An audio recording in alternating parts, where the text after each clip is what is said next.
Y si os dijere, preguntad a los encantadores y a los adivinos, que susurran hablando, responded.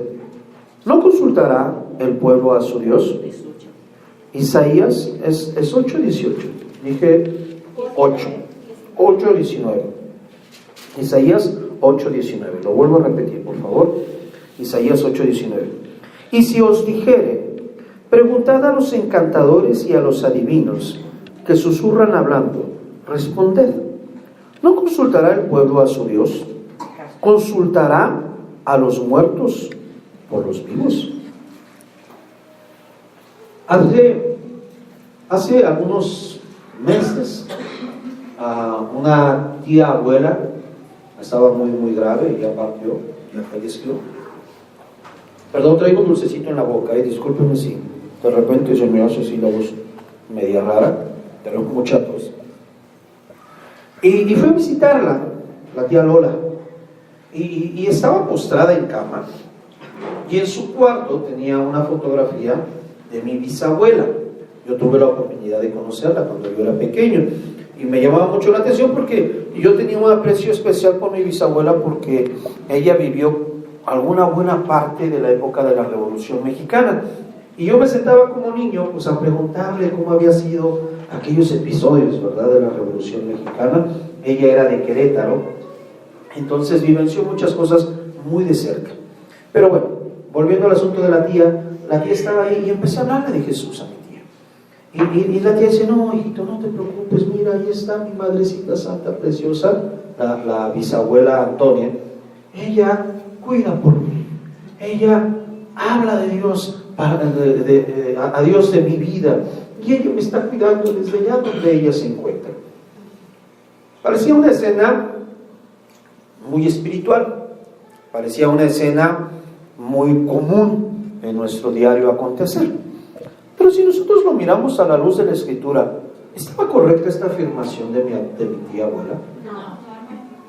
¿Será que nuestros predecesores, nuestros padres, nuestros abuelos, nuestros bisabuelos o nuestros familiares que ya han partido, ellos pueden interceder por nosotros? Nosotros podemos pedirles a ellos para que ellos le digan a Dios, porque ellos están más cerquita que nosotros de Dios. ¿Será que esto es posible? Pero esto hace parte de nuestro día a día, de nuestra cotidianeidad, ¿verdad? Dentro de nuestra cultura, el hecho de alguna manera invocar o evocar a los muertos, a los que ya se han ido, pensando en que ellos van a hacer algo a favor de nosotros. Y un ejemplo claro de esto es la cantidad de santos que coloquialmente o comúnmente tenemos en nuestra cultura. Tenemos un santo para una cosa, tenemos el santo de los imposibles, el santo de los casamenteros, el santo de no sé quién, ¿sí o no? Y pregunto, ¿ellos están vivos o están muertos? ¿Qué diferencia hay entonces de hablar con mi bisabuela que ya murió, hablar con Tomás de Aquino, o con Bartolomé, o con Antonio, ¿qué diferencia hay?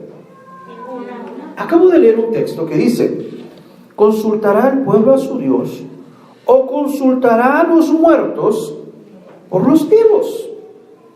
Debemos de entender algo, amados hermanos. Nuestro Dios es un Dios de vivos. Vamos a leer esto al final. No es un Dios de muertos. Pero es importante que nosotros podamos entender realmente el contexto de lo que comercialmente, porque no es cultural, porque no es cultura nuestra, y lo vamos a ver, es lo que realmente representa el Halloween. Cuando el emperador Constantino decretó que los habitantes de su imperio podían convertirse al cristianismo, o hacía del cristianismo, ¿verdad?, la religión oficial, o ya no había esa persecución que hasta antes de él existía contra el cristianismo, que en realidad no fue porque él se convirtió a Cristo. Debemos de entender algo. Constantino era un sacerdote pagano y él continuó practicando sus costumbres y tradiciones paganas como emperador de Roma, como el César. Entendamos que César no es un nombre, César es un título. Entonces el César, en este caso era Constantino, que este era su nombre.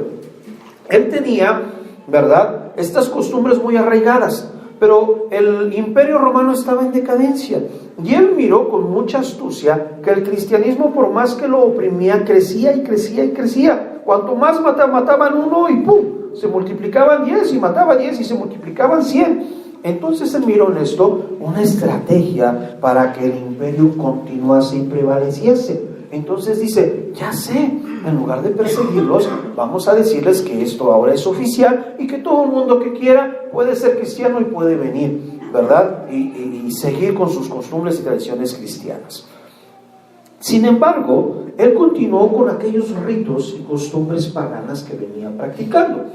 Esto nosotros le llamamos sincretismo, es decir, que había un credo, una idea, ¿verdad?, al respecto de una espiritualidad, y viene otra y se mezcla una con la otra y genera esta mezcolanza que hasta el día de hoy nosotros vemos.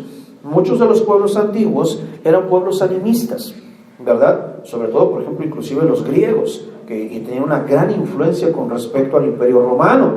Ellos tenían el dios del trueno, ¿verdad? Por ahí hay hasta una película ahorita, el del martillo, ¿verdad? Y tenían el dios del agua, y tenían el dios de esto. Esto era un pueblo animista, que todas las cosas de la naturaleza tenían una deidad. Todo bien. Entonces, cuando Constantino vienen todas estas mezclas. El Halloween, como ya lo dije, es la contracción del Hallows Heaven, que es la víspera de Todos los Santos, también conocido como Noche de Brujas o Día de Brujas. Es una fiesta de origen celta que se celebra la noche del 31 de octubre, sobre todo en países anglosajones como Canadá, Estados Unidos, Irlanda, Reino Unido, y que poco a poco se ha venido infiltrando en países como los nuestros, en América Latina y otras regiones del mundo, sobre todo por su alto valor consumista y materialista, a pesar de ser una celebración dedicada a los muertos. Usted va para el centro comercial, por ahí del mes de septiembre, y ya tienen máscaras, y ya tienen cosas, y usted dice, a ver, estamos en septiembre, de hecho usted ahorita va, y ya llegó la Navidad por allá, ¿verdad? Entonces usted mira que esto es un asunto meramente comercial, no es una cuestión de espiritualidad como nos la quieren vender, que en realidad ni la una ni la otra tiene que ver específicamente con darle la gloria a Dios. Y este es un problema bien grave, y nosotros hemos caído en este consumismo terrible, tremendo. Y es algo que alberga, ¿verdad? Porque llegan los niños, ¡ay, mira la máscara de, no sé, el de la Star Wars, ¿no? Y todos los niños, yo quiero una de esas. Entonces se vuelve un asunto meramente comercial. Y lamentablemente nosotros caemos y nos envolvemos en estas circunstancias. Lo que hoy conocemos como la Noche de Brujas o Halloween se celebraba hace más de 3000 años por los celtas, y sus raíces están vinculadas con la conmemoración celta del Samhain o Samhain, no sé si lo estoy pronunciando bien, y la fiesta cristiana del Día de Todos los Santos, celebrada por los católicos el 1 de noviembre. Con la inmigración europea a los Estados Unidos, principalmente de irlandeses católicos, en 1846, durante la Gran Hambruna Irlandesa, llegó esta tradición al Halloween al continente americano. Todos sabemos que Irlanda está dividida en Irlanda del Norte y en Irlanda del Sur. Y es muy curioso porque hay muy marcados contrastes entre una y otra. Tuvimos la oportunidad de conocer un irlandés, hermano Jesús recordará, estuvo aquí con nosotros algunas semanas, ¿verdad? Tenía la intención de venir y establecerse aquí con nosotros, pero bueno, aparecieron otras oportunidades por ahí para él. Dentro de los espíritus era una fiesta de las principales fiestas de los celtas. Para ellos el lugar de los espíritus era un lugar de felicidad perfecta en la que no había hambre ni dolor.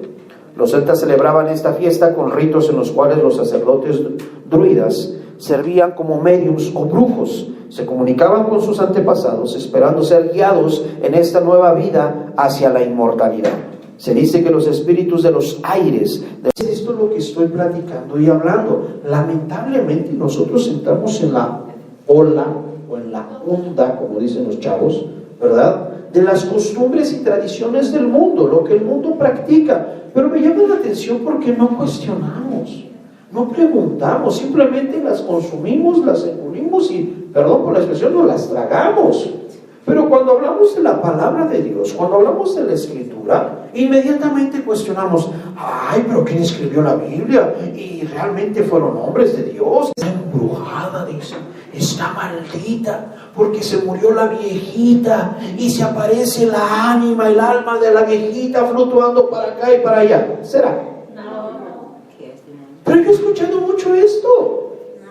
Es que se murió, no sé, el niño, se ahogó el niño y dice que de repente se aparece un niño por allá. Yo ya lo vi, por ahí alguien puede hasta afirmar.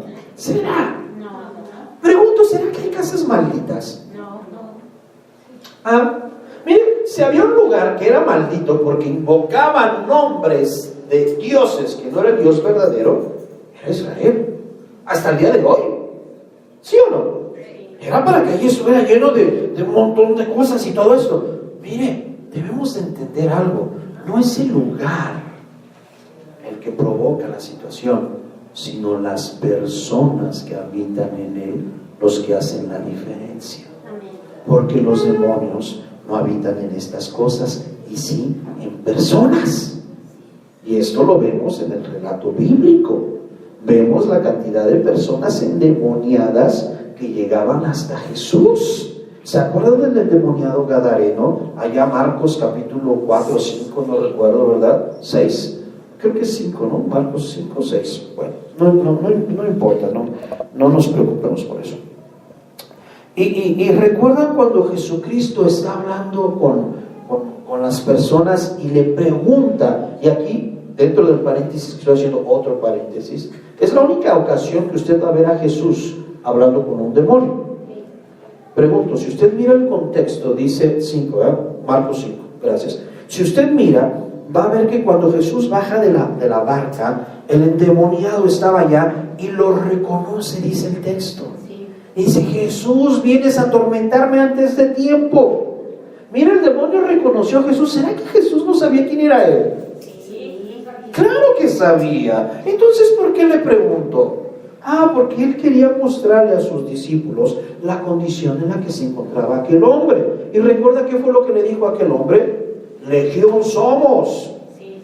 Eran miles de demonios que estaban viviendo en este cuerpo, en esta persona.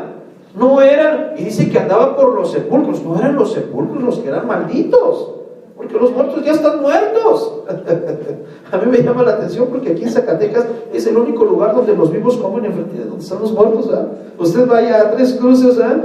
Y está el panteón aquí y hay un montón de locales ahí. Nosotros nos encanta ir a comer por ahí, ¿verdad? Hay un montón de localitos ahí para que usted vaya y coma enfrente del cementerio. Mire qué curioso esto. Pero bueno, y usted ve que Jesús le pregunta con este propósito, que los discípulos supieran la condición en la que se encontraba este hombre. Nunca más usted vuelve a ver que Jesús habla con un demonio, a no ser Satanás, antes, ¿verdad? Mentiroso. Pero bueno, cierro este paréntesis y continúo con el otro, ¿verdad? Entonces, cuando nosotros vemos que las personas practican todas estas cosas, es ahí donde los demonios se alojan y vienen a habitar en las personas. Hay otra porción de la escritura que dice que cuando una persona es libre, sale a ofrecer sacrificios a Satanás, señor de la muerte, mediante ritos, actos sexuales y muerte de animales y humanos en fogatas. En la Edad Media se quemaban gatos negros por creer que eran amigos de las brujas. En el Shamahain era costumbre vaciar nabos, que posteriormente cambiaron a calabazas, ¿verdad?, o Jack y la linterna, debido a una tradición irlandesa para ponerles dentro de... Bueno, aquí hay una tradición que, bueno, no vale ni la pena hablarla, ¿verdad?, sobre de dónde viene esta historia de las calabazas con las velas. La historia dice que cuando Jack murió, esta historia, leyenda irlandesa, hizo un pacto con el diablo y como se quedó divagando ahí en el limbo, en algún lugar, pues se le dio nada más un carboncito y le pusieron una cubierta y por eso andaba divagando él, su alma, su espíritu en algún lugar. Pero bueno, la costumbre de pedir dulces de puerta en puerta, trick or treating, se popularizó alrededor de 1930. Según se cree, no se remonta a la cultura celta, sino que deriva de la práctica que surgió en Europa durante el siglo IX, llamado souling, una especie de servicio para las almas. El 2 de noviembre, Día de los Fieles Difuntos, los cristianos primitivos iban de pueblo en pueblo mendigando pasteles de difuntos, soul cakes, que eran trozos de pan con pasas de uva. Cuantos más pasteles recibieran los mendigos, mayor sería el número de oraciones que rezarían por el alma de los parientes muertos de sus benefactores. ¿Les suena algo familiar a lo que nosotros vemos hoy en día? Sí, bueno. La práctica se difundió por todos Estados Unidos en estas épocas. Diversos grupos de la comunidad comenzaron a proponer alternativas de diversión familiar y entonces empezaron a hacer concursos de calabazas talladas, disfraces, fiestas para niños, fiestas para adultos, y de este modo se proponía retomar el espíritu de los primitivos cristianos que iban de casa en casa pidiendo estas cosas.